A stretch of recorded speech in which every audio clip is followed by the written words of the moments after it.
Hey guys, I'm back. I haven't filmed for a really long time. As soon as we got back from Cancun last week, Monday, our kids got so sick for about a week and they're now slowly getting better. I think they got sick from someone in the airplane. But we did have a lot of fun, and in about 5 hours, we are also leaving to Boston. It's 11:45 right now, but we have to leave the house at 4 a.m. Super early flight. So I wanted to get this filmed and edited for you guys before we leave, since we're going for about 10 days. I know I won't be able to film while I'm there, and I know a lot of you guys have been waiting for this part 2 video. So today I will talk about post-op, like everything after surgery, how I took care of my breast, my scars.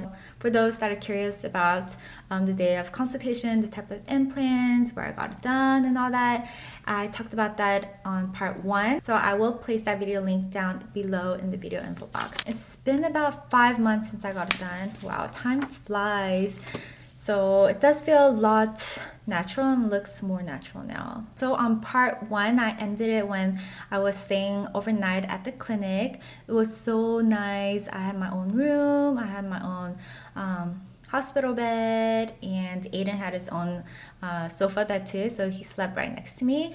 So I stayed overnight for one night, and while I was there, I'm not gonna lie, I was in pain, but it wasn't to the point where I was like screaming or crying. I think I'm more tolerant to pain now after I got my 2 C-sections. On the day of surgery, I just watched TV, I ate, called the nurse a lot whenever I was uncomfortable or I needed more medications. The next morning, Claire from Beauty Korea, she came to pick me up at the clinic. I was in a lot of pain and I was walking slowly. I felt bad because Aiden and Claire had to wait on me since I was walking really slow. She said it's different for everyone. Some people on the day of surgery, they're just up and walking around everywhere. They're not in any pain. Some people are in more pain than others. So I think I was like right in between. So she got us a ride. So as soon as we walked out of the clinic, the car was waiting for us. So he took us to the Airbnb home where we were staying. That day, I just ate all day, like ate good food. I love Korea mainly because of the food, and they also like a lot of the restaurants deliver to your home. So I made sure that I got up and walked around for a few minutes and not just sit on the bed all day long, because the nurse said I have to like walk around in order to recover faster and so that I don't get any blood clots. I did have like this bandage thing wrapped around me, so I couldn't see the results and I didn't know how big it was. I kind of saw like the cleavage in the center when I looked down, but I had no idea how it looked like. I was so curious. I think that's the main thing that was kind of uncomfortable for me the first few days, since that's on pretty tight. I couldn't sleep straight down. I had to kind of lean and sleep. So yeah, my tailbone was hurting. Plus, I was still not adjusted to the time difference since I got my surgery done right when I got to Korea. So for medications, I was given Tylenol, which I only took like the first 2 doses and I stopped taking it because I was also taking other medications. So I didn't want to take too much at once. And antibiotics, I think, so that I don't get any infections. And then I take this other medications for the breast for about 3 months. For shower, I was told I couldn't shower until these stitches came off, which I took it off on the 8th day. So my hair was itching like crazy. So like on the 3rd day, finally, I was like, I'm gonna go downstairs to the hair salon and wash my hair. So that's what I did for the first 8 days. I went downstairs. Luckily, there was a hair salon at the building that I was staying at. So I just leaned on the seat and they washed my hair for me. The bandage casting, I took it off on the 3rd day. So I went back to Panobagi and they took it off, and that's when I saw the results. And the doctor came in and he was like, oh, it turned out so great. Of course, at first it was a little bigger since it was super swollen. As soon as they cut that off, I was like, oh, I could breathe.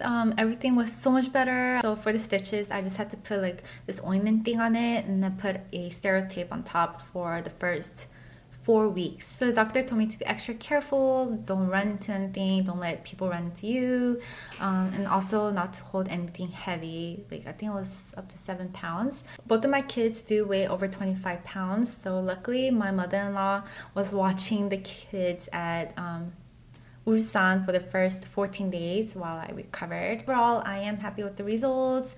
No regrets. I took off my stitches on the 8th day and I couldn't really feel anything because it was still numb, but they did it in like 5 minutes. So after that, I was able to shower finally. So I know a lot of people are asking about my scar. I did get the under incision, under the boob incision, and I started using the silicone tapes that I used for my C-section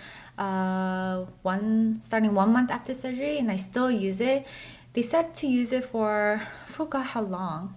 Was it 3 months? But I still wear it just in case, since I know I'm the type that gets keloids or keloids. First pregnancy, I had a huge keloid, like it was like a chunk this big on my C-section scar. But on my second pregnancy, the doctor actually cut the keloid off, and now I don't have any keloids. I take really good care of it. The first time I didn't know about the silicone gel, so I didn't use it.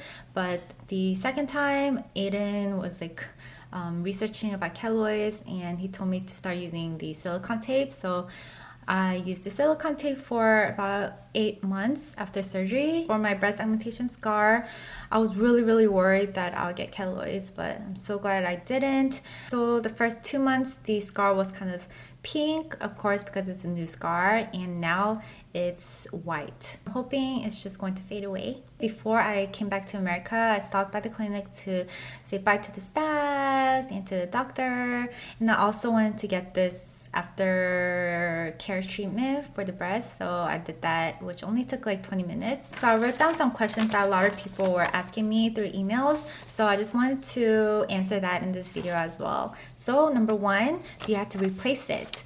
I was also curious about this, so I asked the doctor as soon as I got to the clinic, and he said nope, their clinic, like the type of implant, new implants that they use, you don't have to replace it. I know some type of implants you have to replace it like every 10 years.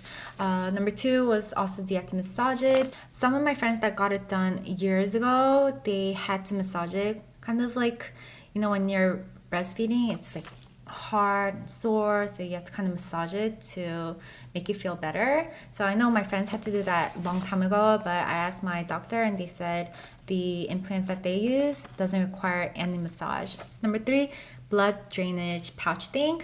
My friends that also got it done like years ago, I think 10 years ago, she had to get this blood drainage pouch thing here for the first few days after surgery to drain the blood out. So I also asked about that, and he said nope, the implant that they use doesn't require the drainage thing. So I was like, whew, how does it feel?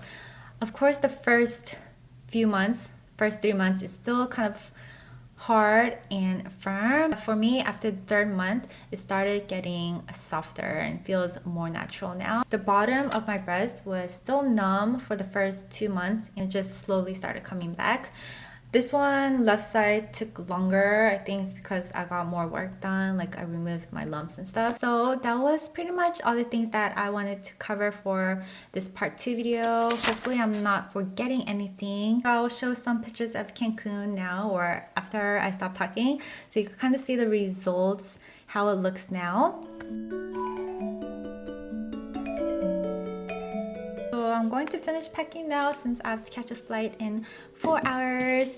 If you have any other questions, please leave a comment down below, and I will probably do like a breast augmentation Q&A video next and answer some of the questions that you guys leave in this video. So thanks so much for watching, guys, and I will talk to you guys later.